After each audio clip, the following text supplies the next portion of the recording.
1,146 days since Richard vanished from the barracks there at Fort Bliss in El Paso, Texas, after months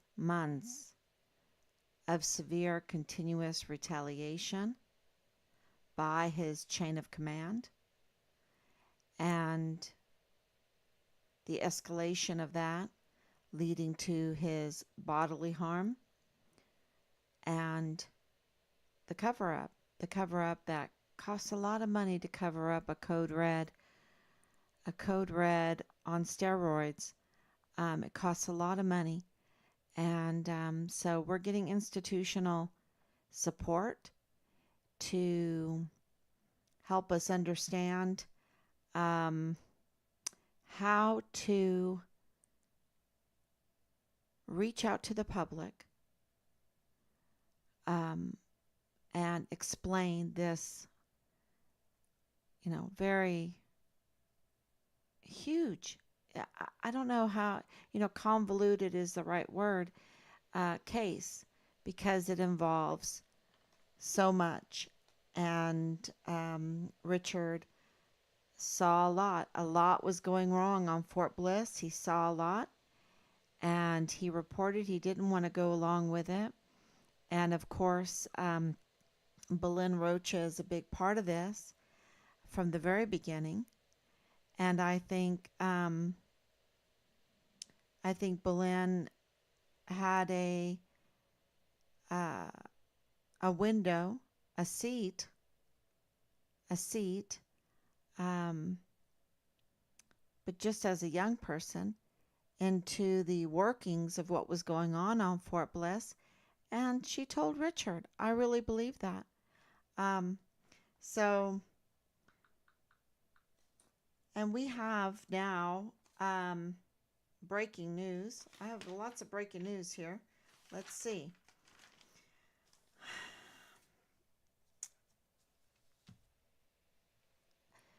We have a whistleblower who has come forward, part of that inner workings, to let us know a few more nuggets, a few more morsels of how this all worked. And that's really, really, really important, and we encourage other people to come forward. This whistleblower happens to be part of the inner workings of this whole thing. And so we really appreciate it. We're very grateful. And let's see if I'm on Facebook now.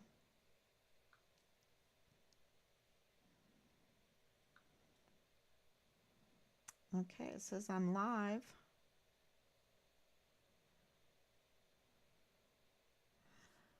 It's not popping up though.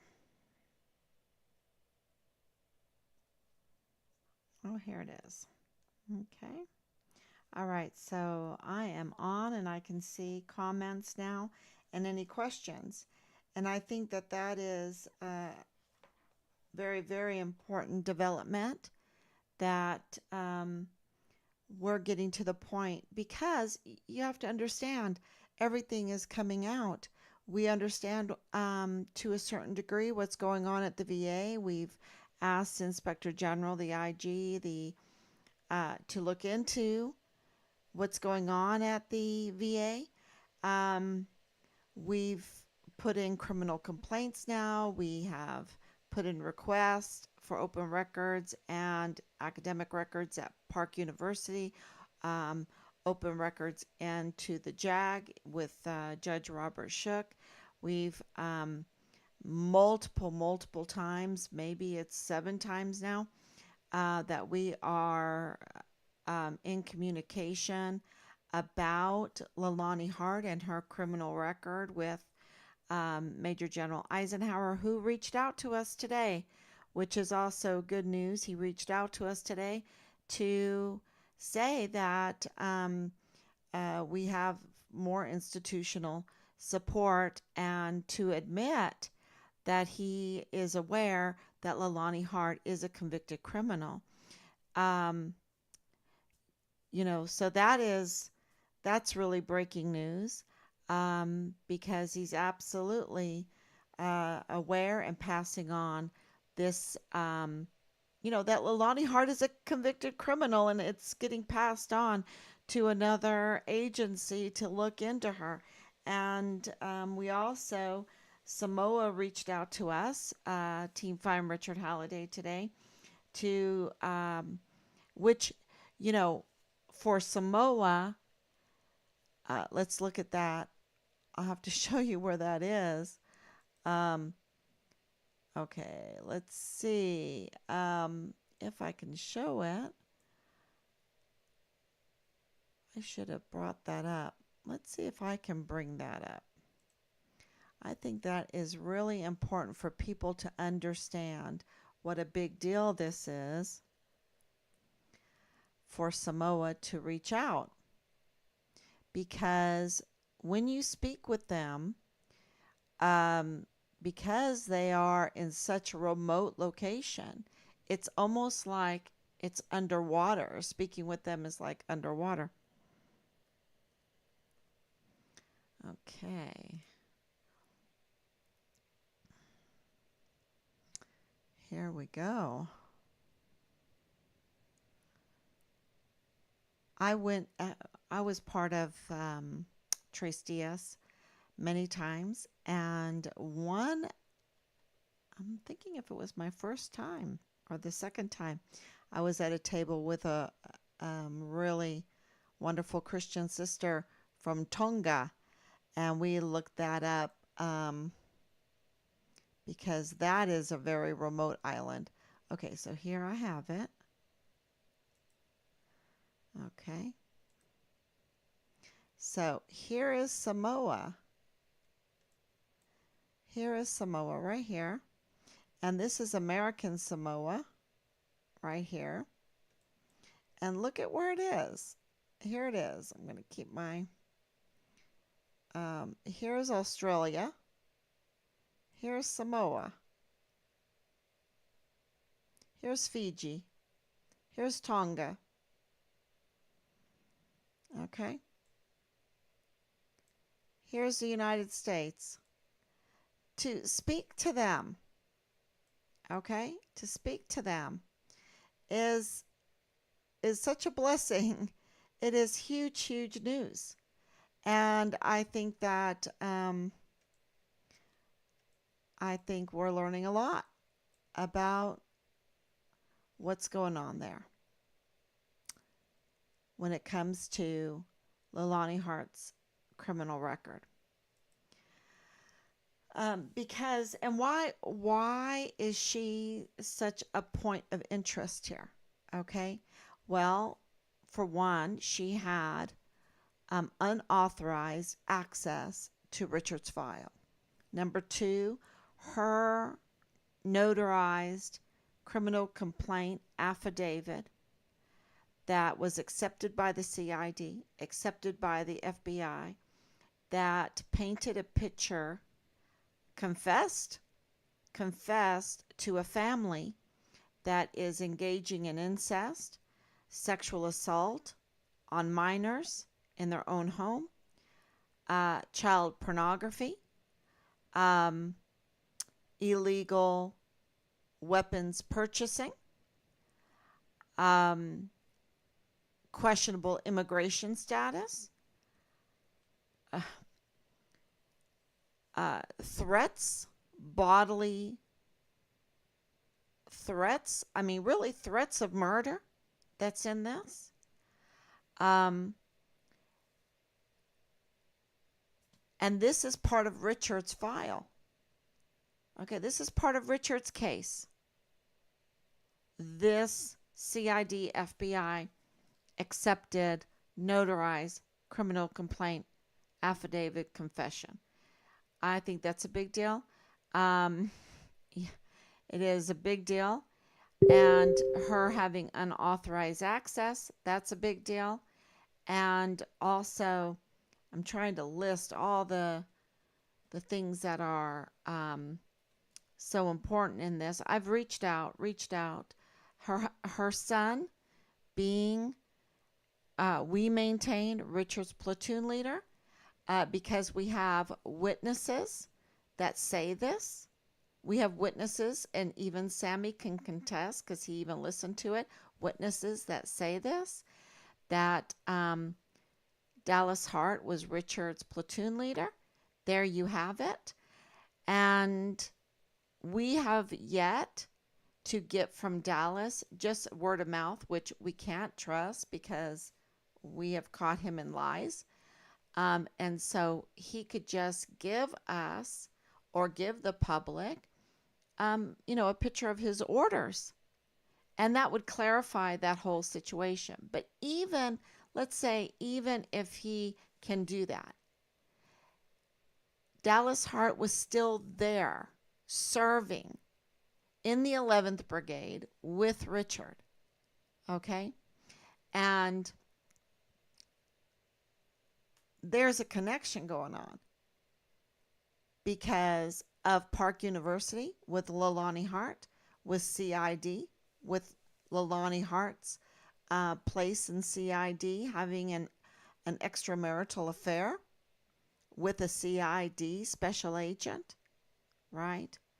Her connection with Thomas Kane, her connection with Park University, her connection with the VA, her husband's connection, the father of Dallas Hart, with the VA, his connection also with the CID, his connection also with all of these, with every soldier, with every veteran he can have a connection with, right? Being at the VA, having access to sensitive files, even the health of the veterans' files, and his connection with the NCOs there, and then also Leilani Hart's connection with the media to interfere in our son's case, to make them interfere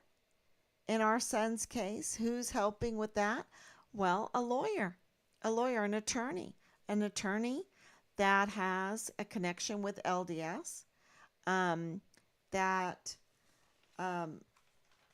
absolutely has a connection with Leilani Hart, coaching her how to go through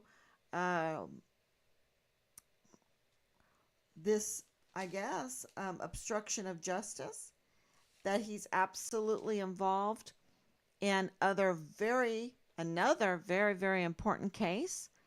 So,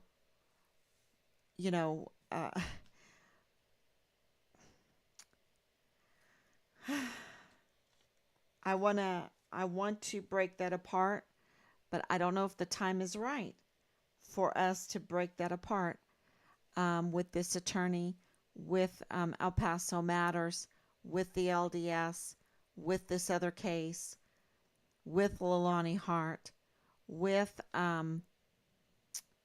the JAG there on Fort Bliss. Okay, it's so convoluted. I hope you can just think about that for a minute, and morsel by morsel, I think we need to put this out, because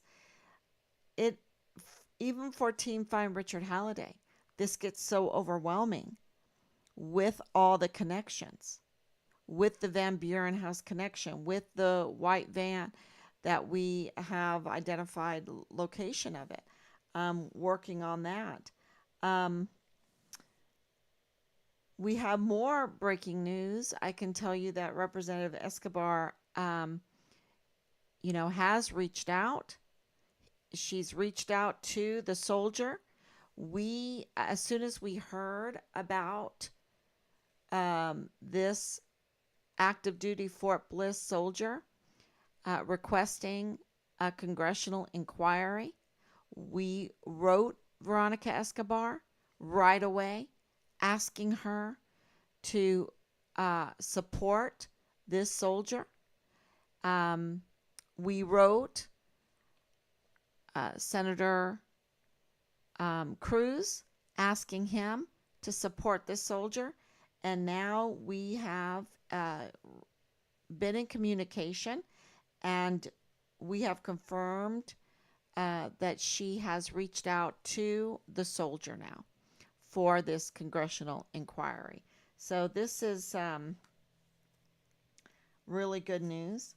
We have information that Thomas Kane, he's prior retired Navy, that he has put his packet in for disability. Um, yeah, so that that just blows my mind. Um, so that was three really great pieces of news with Representative Escobar, Major General Eisenhower, confirming that there is um, a, oh, we have more news. So we have that information from Major General Eisenhower saying that he is passing on this criminal um, conviction of Leilani Hart, all her records. And we have another agency that reached out that is also looking into Leilani. We have Samoa, the country of Samoa, the independent country of Samoa, not American Samoa, also reaching out. Um, so that's why we're burning the midnight oil. That's why we're burning the midnight oil, because this is all happening during the day. Um, and we also have now an inner circle member that has reached out. It's kind of scary for people. It's that are in the inner circle when everything is kind of being exposed, because this is a code red on steroids. This is so illegal. This is so illegal and so diabolical that the death penalty is on the table.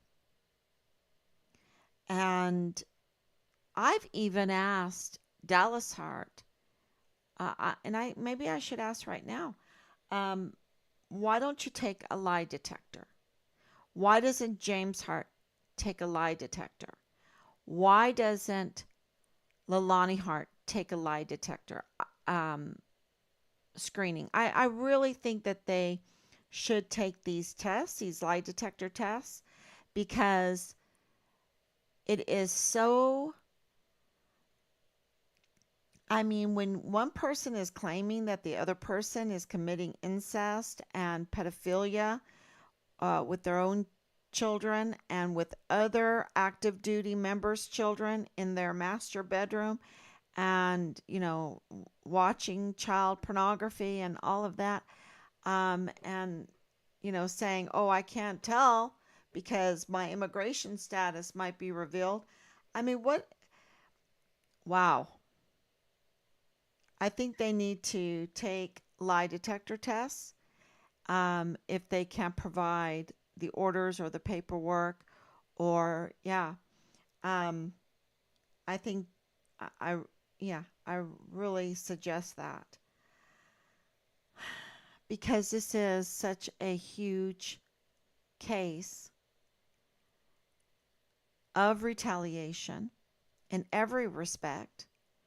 And that's another thing that Major General Eisenhower confirmed, is that our key witness has been retaliated against.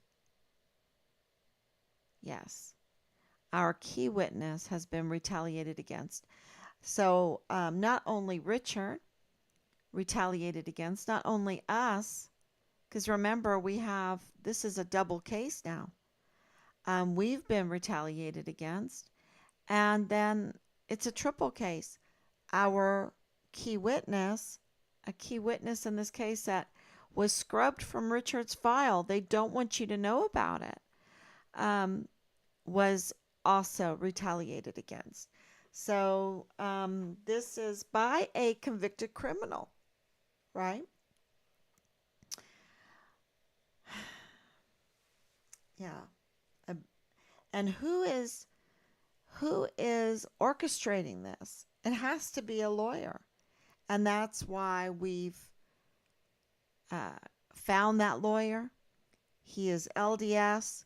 He's involved with another case that's huge, lots of money, and he is also, well, he's also had his own personal problems, but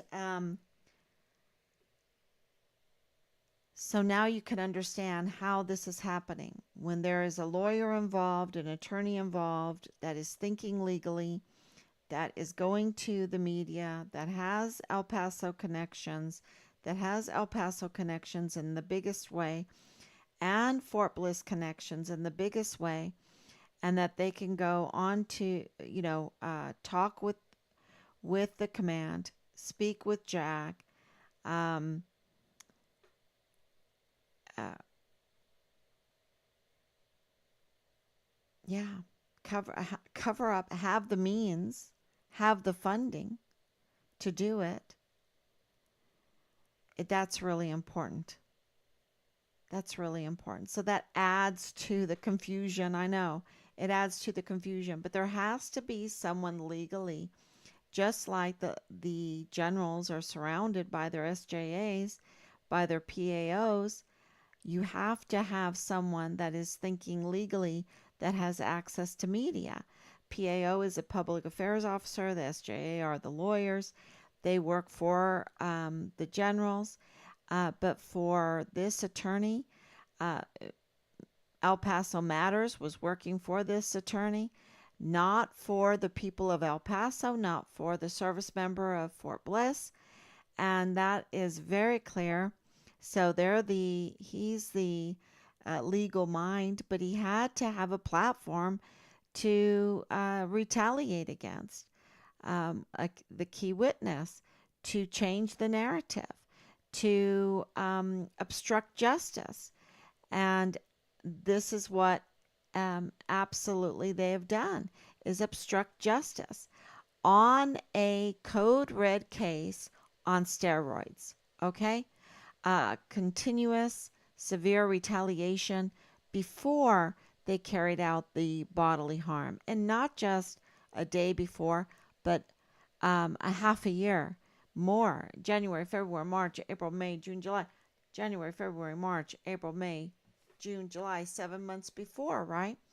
They were already retaliating and harassing and bullying Richard, and setting him up um, for those retaliations. Absolutely. So he stood firm, and so that's why they had to go to the extent, they, meaning the U.S. Army, had to go to the extent to sanitize his file, because it makes them look bad. They had to scrub it from the key witness. They had to sanitize the retaliation, because it just screams, when you look at the whole file, it just screams uh, code red on steroids. And when a convicted criminal is being the poster boy, the poster girl for this retaliation, then it's very concerning. Um, yeah. So, any questions? Thank you, Kathleen. Yes, that is a big deal. Absolutely. And it's been a lot of hard work to expose all of this from Team Find Richard Halliday. And now, from the inner circle of Leilani Hart and James Hart. So we really appreciate the bravery of people coming out. And now we are getting the institutional support, and we'll see where that, if that gets us justice. Okay. And I think Eisenhower is coming around. I think, by his communication today, he's coming around. He is, he's understanding that, that Leilani Hart is a convicted criminal, um, and that we need to get an IG, an inspector general, to look at his decision that was made to obstruct justice, to retaliate against our key witness, because we believe he was misled. So this inspector general needs to look into the decision that Major General Eisenhower made, not because of Major General Eisenhower, but because of the situation that was going on in the JAG that, is so questionable. And we have the DES, we have the Chief of Security of Fort Bliss, Thomas Kane, saying that this decision was very bad because the JAG did not do an investigation. They do not have a packet on it. They did not notify our key witness. They did not give the key witness an opportunity to defend himself.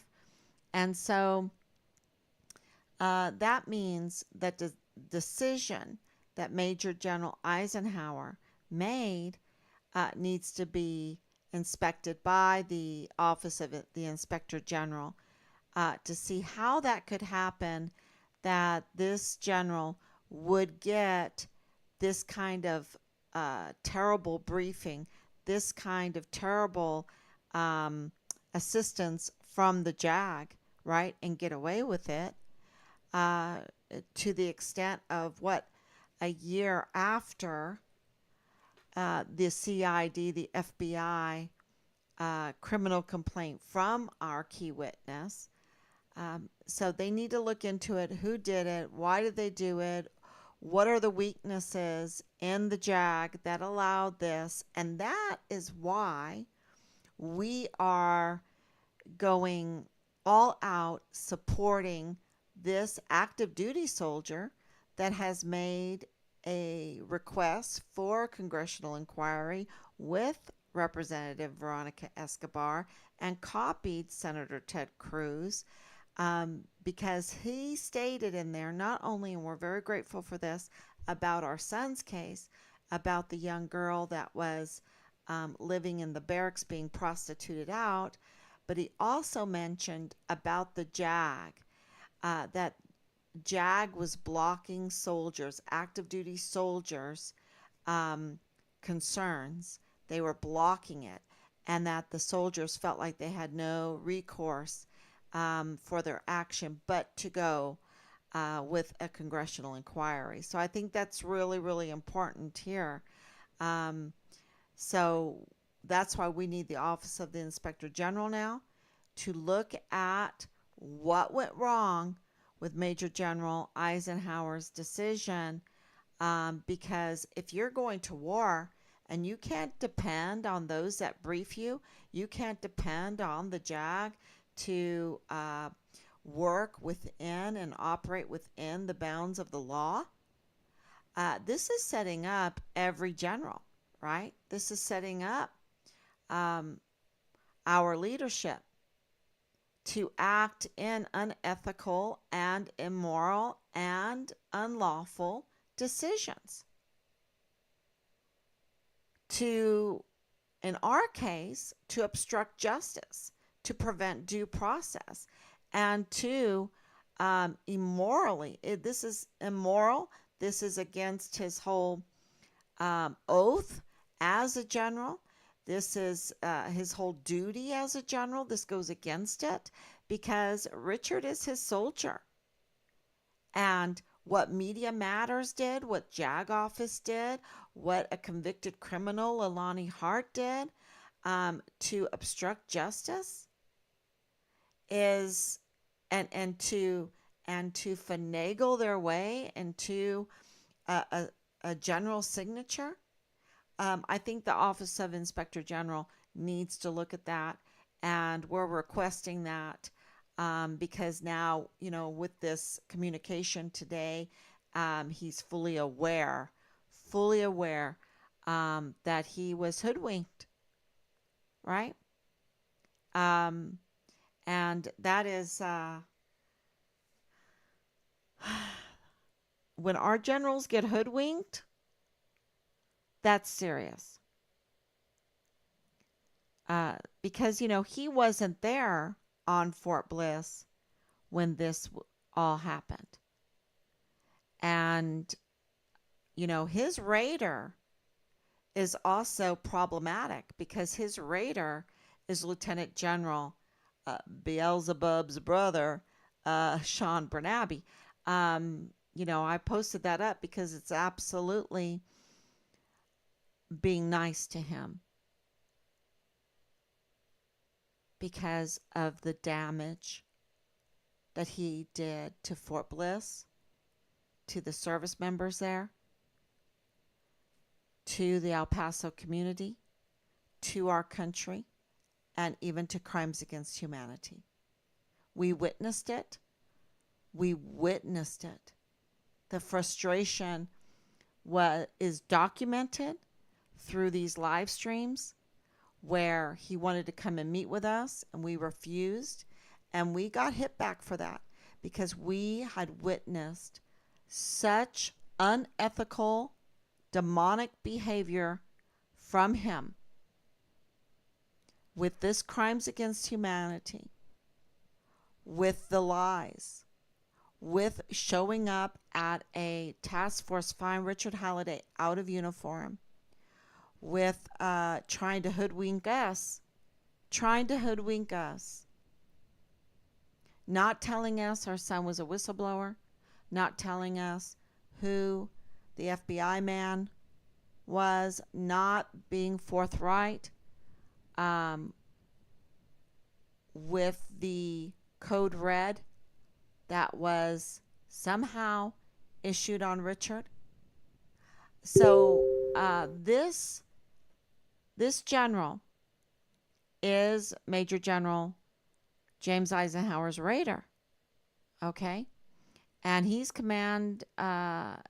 commanding general not only of Fort Cuvassus, which is Fort Hood, but in a bigger sense. My husband was trying to explain that to me. But he has a lot of power. He got a 3rd star. He was an example to James Eisenhower. Hey, I'll go to Fort Bliss and I'll just do what I'm told, and I'll get my 3rd star. And our generals are not getting briefed properly. And we saw that clearly. We experienced it. We witnessed it with David Stewart, Brigadier General David Stewart. He was not briefed properly. And, he was hoodwinked.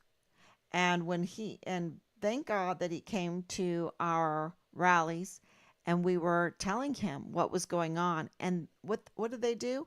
They said, oh, we have to deploy him. He can't be, he just arrived, but we have to deploy him. But he was trying to help. He was the one that told us that the barracks were flush with weapons. Command Sergeant Major Jakovitz was telling us that they brought in, they meaning Major General Clem Coward and crew, brought in with Thomas Kane, don't forget, who issued the special passes to the young party girls to be brought in during the COVID lockdown for the frat parties every day, I guess. I don't know if they, met in the party and maintained 6 feet apart and had their mask on. And I don't think so. With young people, I don't think so. Because I was also in meetings um, where as soon as we got into the room, everything came off and whatever. There was no, there was no, there was no scam anymore. We were allowed to act sane, but as soon as you got out in public, you had to be insane. Um, and they're trying to pull that on us again. Absolutely. But we witnessed the whole thing. We experienced the whole thing, just like on January 5th, we experienced Lieutenant General, who's over the IG, um, which is a good thing, Donna Martin, warning us not to go to our nation's capital to hand out prayer candles. We thought that was very odd, but now we understand why, right? We understand why. Uh, we um, we left there.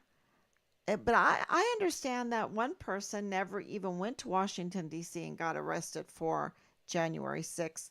That's just over my head because of all the different crimes that we have. And I was there on January 6th. I saw what was going on.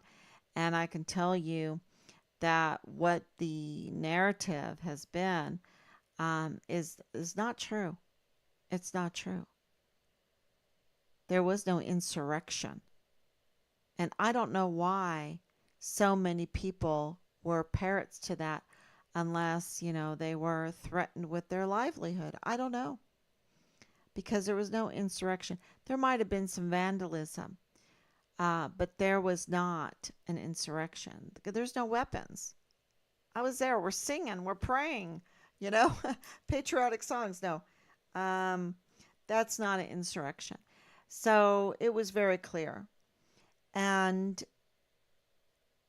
there seems to be this will to be in la la land, to not face reality.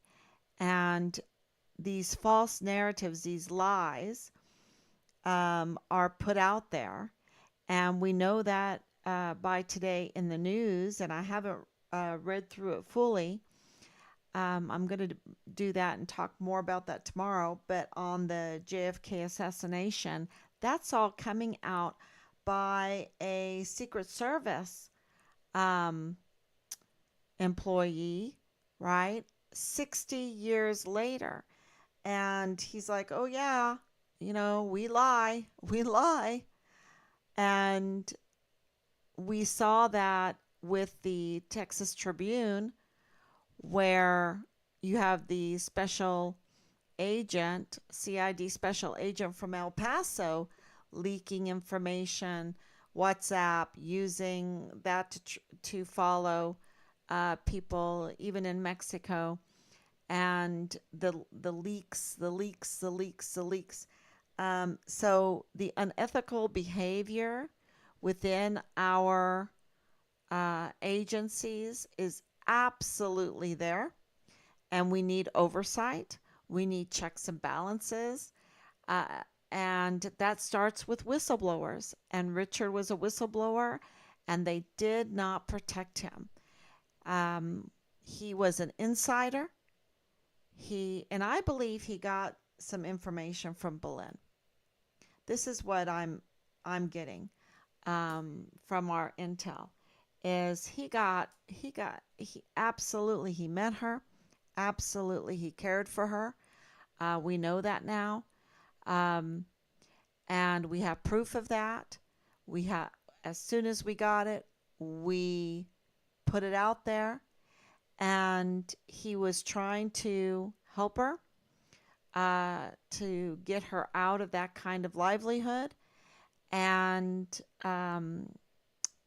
he got pushback.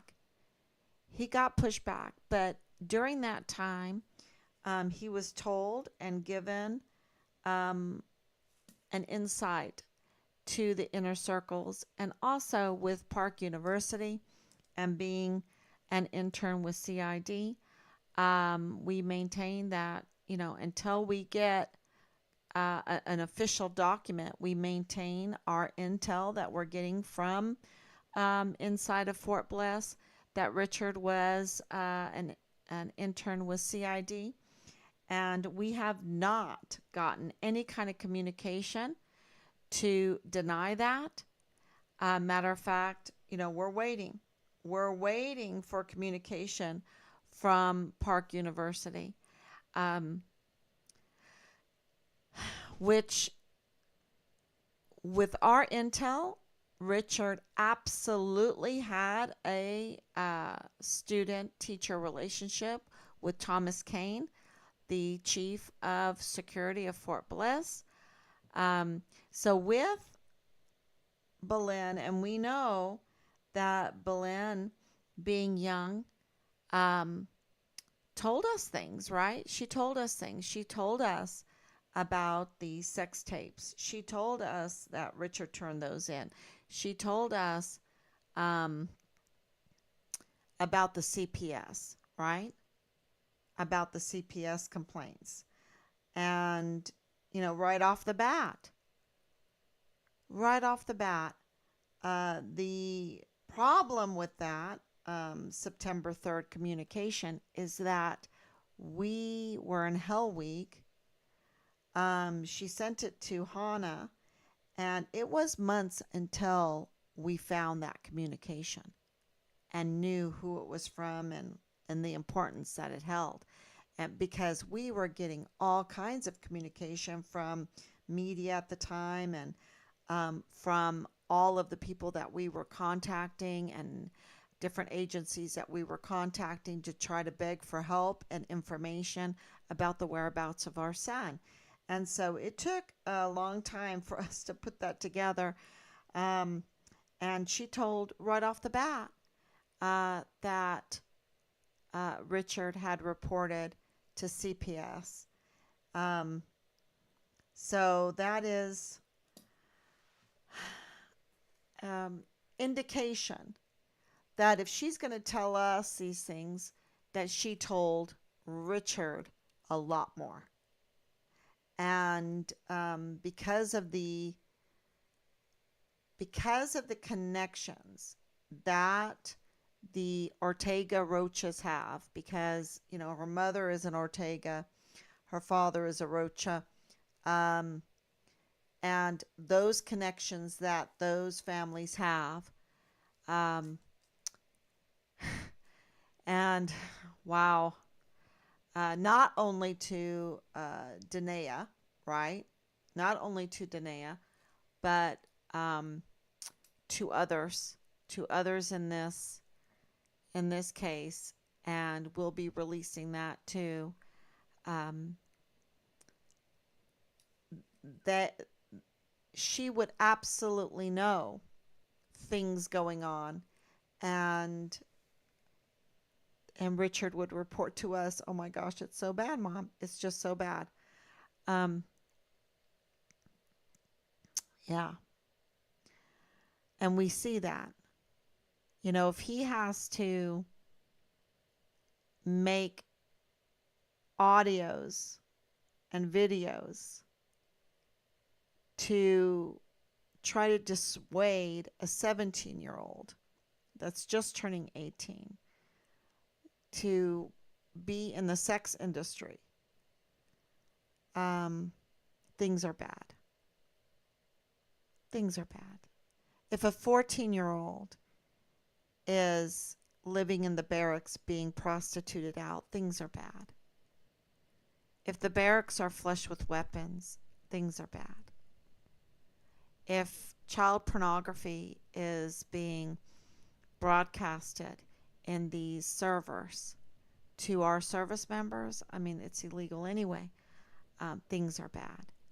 If so many soldiers are on PTSD, or let's encourage soldiers to be PTSD so that they can have disability. No way. But that's exactly what's happening. So let me claim mental illness so I can get some money. I want to label myself as mentally ill so I can have money. That's pretty sad, y'all. That's not good, because there's power in words. And when you tell yourself, even if you know it's a scam, there's power in those words. And they rub off. They rub off. You know, if you tell yourself, I'm strong, I'm strong, I'm strong, I'm faithful, it rubs off. If you tell yourself, I am a sick dude, I'm mentally ill, I'm mentally ill, I'm a psychopath, I'm a sociopath, I'm a this, I'm a that, uh, you better watch out, because there's power in words. And it can manifest. Words can manifest. And isn't it true? The Word became flesh and dwelt among us. Right? Words can manifest. And if our Creator, who is the Word, can manifest to Jesus Christ, He's telling you something. And that's why we pray. That's why He says, stay in the Word. That's why He said, concentrate on what's good and lovely and noble and just and true and beautiful. And, concentrate on those things. Right? The pursuit of justice. And that's what makes you strong. That's what makes you progress. That's what makes you a better person. But if the government, if the army is trying to groom you into negative words, labeling yourselves, identifying yourself as a substandard situation, like, okay, I'm suicidal. How are you going to get anywhere?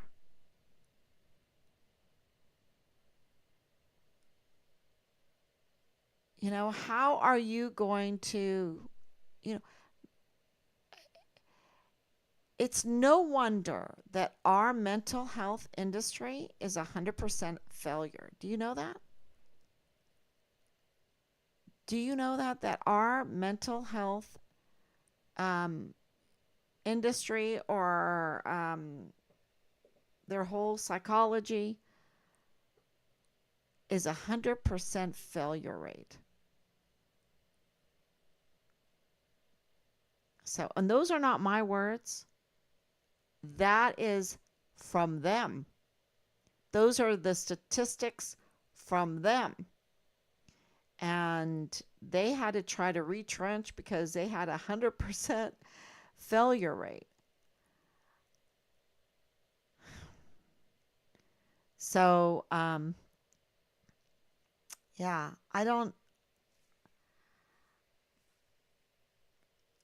so we're building we're supporting convicted criminals, building a unjust justice system that is operating outside the bounds of the law. And, our young people, and young meaning 40, are being told, they have to fake mental illness until they become mentally ill, so that they can have some extra money. Why do people want it?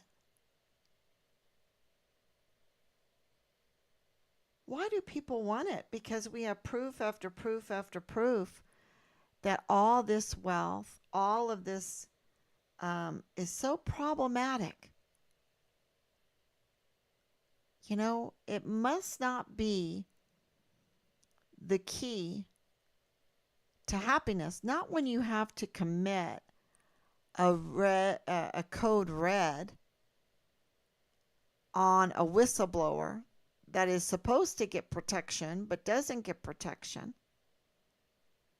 And after you have bullied him, retaliated against him, then murder him, then cut him asunder and put him in different locations, and then you have to deal with your own PTSD on that one, and then you have to bully the family and commit even more crimes.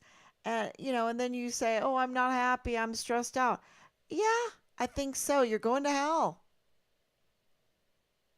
You're literally on the way to hell. And it is, to live that way is hell.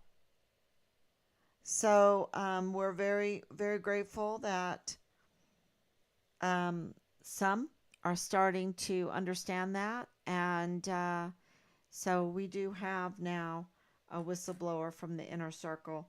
We do have breaking news that Representative Escobar has reached out to the soldier that needs our support.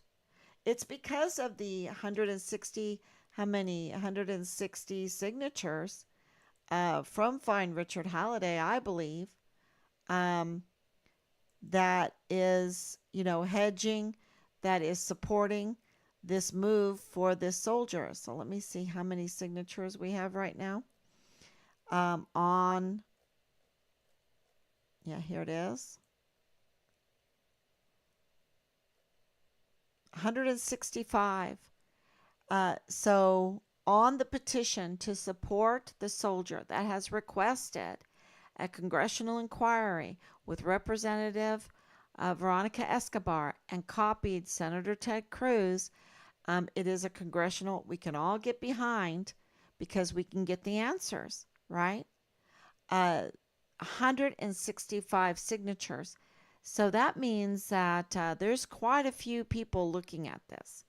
But 165 brave, very brave souls that are like angels surrounding this soldier that we don't know. We don't know him personally. We know his name, but we don't know him. And, we need to surround him, to put a hedge around him, to pray for him, to protect him, because you know what they do to whistleblowers? They do code reds on them. They do code reds. And Richard's case is a code red on steroids. So that's why we need your signatures. And don't stop there. Don't stop with just your signature. Try to get some other people's signature, maybe one other signature, and try to explain this case. I know it's convoluted, but you can say that Richard, being there on Fort Bliss, made acquaintances, went to Park University, and with that connected with CID and criminality courses, right? The criminology courses, and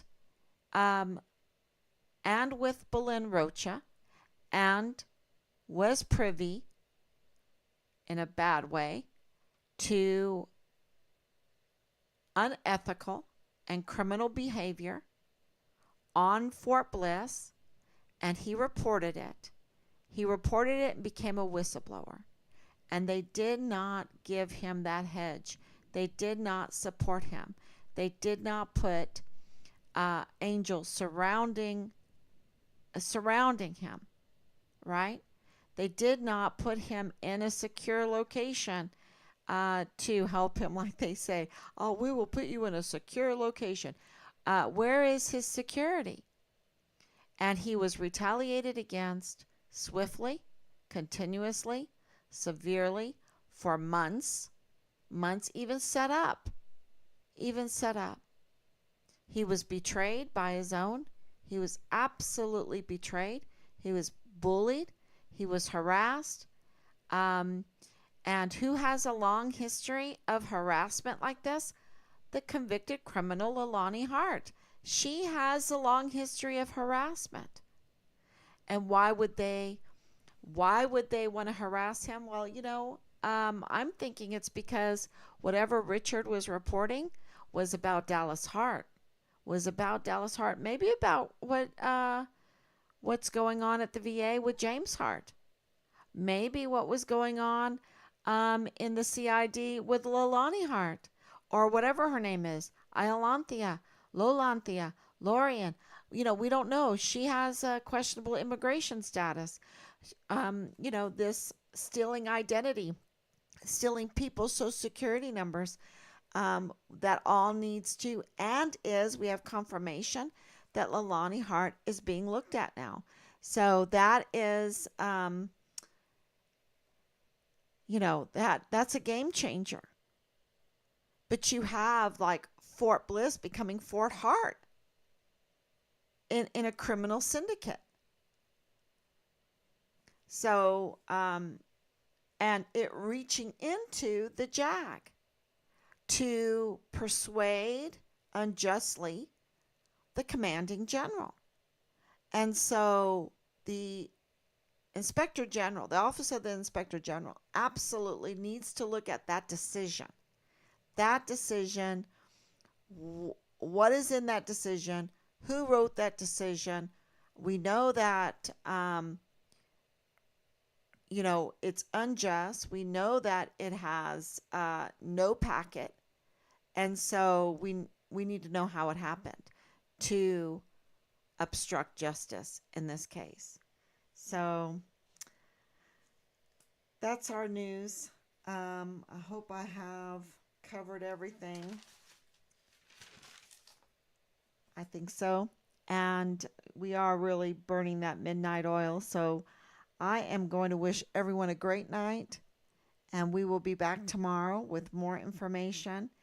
And if you have a hard time telling people about this case, you can just say, look, a whistleblower that was retaliated against, that was not protected, that escalated to a code red on steroids, because then they covered it up with millions of dollars of taxpayers' money. They covered it up, and we're getting to the bottom of that too. And so, but Team Find Richard Halliday found a little part that they, we've been morsel by morsel, inch by inch, exposing the cracks in their cover up and tearing the cover off of it. And so we're going to get to the point where we will get justice, because just like it's going to happen with the JFK, 60 years later, pray, please God, don't let it be 60 years. But we're going to get to the bottom of this, and it's all thanks to you. Please sign the petition, and please continue praying, and we will be back tomorrow. Thank you. God bless. Bye-bye.